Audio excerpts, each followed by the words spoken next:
Hello and welcome. आप देख रहे हैं रूबरू और हमेशा की तरह मैं अभिलाषा पाठक एक बार फिर से हाजिर हूं एक नई शख्सियत के साथ। हमारे इस शो में हमारी कोशिश यही रहती है कि आपको किसी ऐसे एंटरप्रेन्योर से मिलवाएं जिनके अनुभव से आप बहुत कुछ सीखें। इस बार भी हम आपकी मुलाकात एक ऐसी ही शख्सियत से कराने जा रहे हैं जिन्होंने दुनिया को दिया महावास्तु। उन्होंने कई लोगों के जीवन को एक सुखद और संतुष्ट जीवन में परिवर्तित कर दिया। जी हाँ, मैं बात कर रही हूँ इंटरनेशनली अक्लेम्ड और वर्ल्ड नंबर 1 वास्तुशास्त्री श्री खुशदीप बंसल की। सर, बहुत बहुत स्वागत है आपका रूबरू में। धन्यवाद।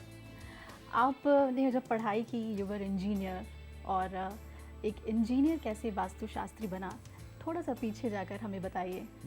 मैं कहूँगा कि नेचर ने डिसाइड किया कि मुझे इस फील्ड में आना है, क्योंकि मैं तो उत्तर भारत से मूलत हूँ और यहाँ कोई अवेयरनेस नहीं थी वास्तुशास्त्र की। जी। एक छोटे से इंसिडेंट ने स्टक कर दिया न्यूटन की तरह। जैसे उनको सेब गिरता दिखाई दिया तो वो ग्रेविटी के सिद्धांत पर पहुँच गए। ये इंजीनियरिंग की पढ़ाई के दौरान ही हुआ या उसके बाद? ये इंजीनियरिंग के दौरान ही हुआ। वास्तव में मैं एक लेबॉर्ट्री में एक्सपेरिमेंट कर रहा था, तो जो इक्विपमेंट्स थे वो काम नहीं कर रहे थे। उसके बाद दूसरी लेबॉर्ट्री में गए तो एक पर्टिकुलर कोने से एक लड़का उठ के आया, जो मेरे सहपाठी थे, उठ के आए और उन्होंने कहा कि मैं तुम्हारे वाले कंप्यूटर पे कुछ काम कर लूँ, मेरे वाला सिस्टम काम नहीं कर रहा। तो मैं उसी क्षण घूम के देखा तो वो वही कोना था दूसरी लैब में भी जहाँ वो इक्विपमेंट्स काम नहीं कर रहे थे। तो एकदम दिमाग वहाँ पर अटक गया, उस ऑब्जर्वेशन पे अटक गया कि ऐसा क्या है, क्या सभी इन कोनों में जो कुछ रखा है, क्योंकि वहाँ पर 6 लेबॉर्ट्रीज थी, तो क्या 6 की 6 लेबॉर्ट्री में इस कोने में जो भी इक्विपमेंट रखा है, मशीनरी रखी है, क्या वो काम नहीं करती? ये जिज्ञासा आई दिमाग में और मैं एकदम से उठ के सभी जगह जाके पूछा तो पता चला कि 6 की 6 लेबॉर्ट्रीज में उसी कोने में जो कुछ रखा है वो काम नहीं कर रहा। तो ये एक पहला क्वेश्चन था कि ऐसा कैसे हो सकता है, ये क्या है इसके पीछे रीजंस। और फिर वहाँ से आदत हो गई चीज़ों को ऑब्जर्व करने की कि कौन सी चीज़ किस दिशा में रखी है और वो कैसे बिहेव कर रही है। तो सवाल तो आपके जहन में आ गया, आपने वो ऑब्जर्व भी कर लिया कि ये हो रहा है, लेकिन वो जिज्ञासा शांत कैसे हुई? एक हॉबी हो गई कि हॉस्टल में रहते थे इंजीनियरिंग में, तो कहाँ कौन सो रहा है तो वो बीमार रहता है, कहाँ बैठ के कोई पढ़ाई करता है तो उसके मार्क्स अच्छे आते हैं। तो वो एक ऑब्जर्वेशन दिमाग में बनती चली गई। और फिर कभी किसी ने आपको कहा नहीं कि आप वहमी हैं? हाँ, खूब मजाक उड़ाते थे। जितने भी कॉलेज में जो यार दोस्त थे तो मतलब बड़े उल्टे सीधे क्वेश्चन करते और वो मजाक उड़ाते थे कि यार ये क्या है। और मैं उनको कहता था भाई देखो ना, जो मुझे दिख रहा है वो आप लोग भी देखिए। तो वो जो जिज्ञासा थी वो एक हॉबी में कन्वर्ट हो गई और फिर उसको मैं नोट करता चला गया। और 2-3 साल के बाद When I was in final year of my engineering, तो मेरे एक प्रोफेसर ने कहा कि हैदराबाद जाके एक कॉन्फ्रेंस है, वहाँ चलते हैं। तो मैंने वहाँ पर जाकर जब वो अपनी ऑब्जर्वेशन पढ़ी, बोली वहाँ पर, और मैंने उसके पीछे रीज़न दिया कि जो अर्थ के मैग्नेटिक फील्ड हैं उनकी वजह से ये सब होता है।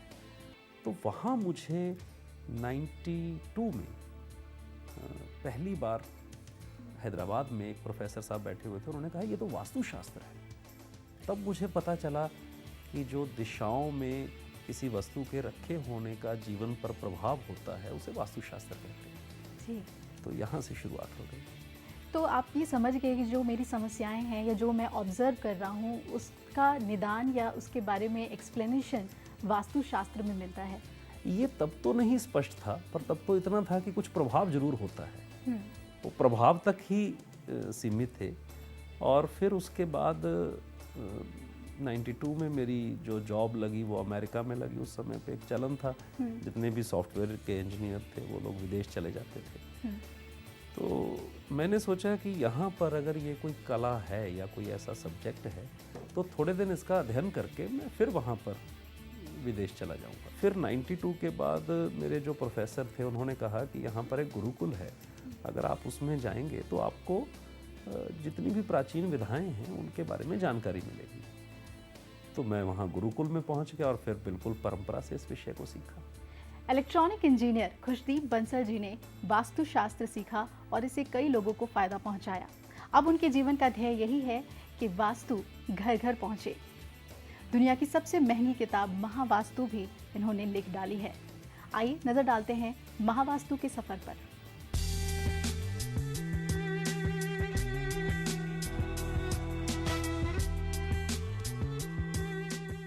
वास्तुशास्त्र एक ऐसा ज्ञान जो भारतीय वैदिक शास्त्र और हमारी संस्कृति का अभिन्न अंग है, पर धीरे धीरे लोगों के बीच इसे लेके भ्रांतियां आने लगी कि ये सिर्फ धनवान लोगों के लिए बना है जो अपने घर का वास्तु दोष मिटाने के लिए काफी खर्च कर सकते हैं। लेकिन सिर्फ पिछले 10 साल में लोगों की सोच बदल डाली वास्तुशास्त्री खुशदीप बंसल ने। खुशदीप बंसल का जन्म 1972 में पंजाब में हुआ और उन्होंने इलेक्ट्रॉनिक इंजीनियरिंग की पढ़ाई नागपुर से की। 1992 में विदेश की नौकरी छोड़ उन्होंने वास्तुशास्त्र को अपने करियर के तौर पर चुना, जिसके लिए उन्हें परिवार का विरोध भी झेलना पड़ा। लेकिन उन्होंने बहुत जल्दी सभी को गलत साबित कर दिया। गुरुकुल में रहते हुए उन्होंने अपने गुरु से वास्तु और ज्योतिष दोनों में दक्षता हासिल की। आचार्य की उपाधि से सम्मानित खुशदीप बंसल ने अपने काउंसलिंग से बहुत कम समय में लोगों को चौंकाने वाले नतीजे दिए। उनकी सबसे बड़ी खासियत थी कि उन्होंने कभी भी अपने क्लाइंट्स को तोड़फोड़ करने को नहीं कहा। आज देश और विदेश के सभी टॉप कंस्ट्रक्शन कंपनीज और बड़े बड़े आर्किटेक्ट्स खुशदीप के क्लाइंट्स हैं, जिन्होंने अपनी सफलता का श्रेय खुशदीप बंसल को भी दिया है। 1997 में खुशदीप को सबसे बड़ा चैलेंज हमारे पार्लियामेंट के तौर पर मिला, जब भारत राजनीतिक अस्थिरता से गुजर रहा था। सरकारें बनती थीं और टूटती थीं। खुशदीप ने न सिर्फ इसकी वजह बताई, बल्कि इस संकट से देश को निकाला भी। दरअसल पार्लियामेंट के पास ही एक लाइब्रेरी बनाने के लिए खुदाई हो रही थी, जिसकी वजह से वास्तु दोष हुआ और इसका निवारण खुशदीप ने बिना किसी तोड़फोड़ के किया। लेकिन खुशदीप देश और विदेश में सिर्फ वास्तु काउंसलिंग तक ही नहीं रुके।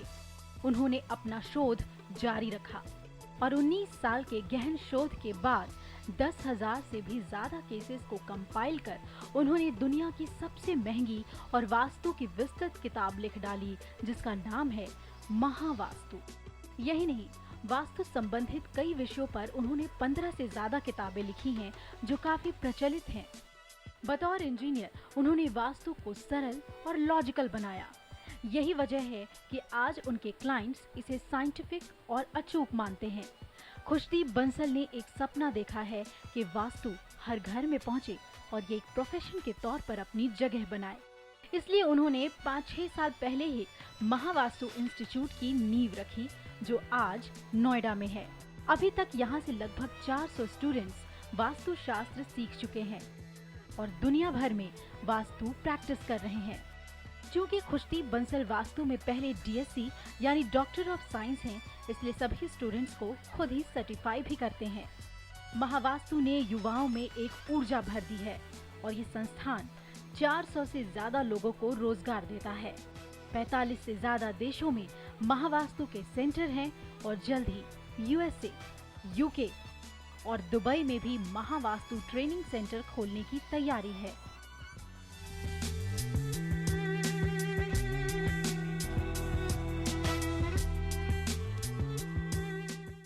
हर वो सफल आदमी जिसने समाज में एक मकाम बनाया, सफलता हासिल की, उसके बहुत सारे क्रिटिक्स भी होते हैं।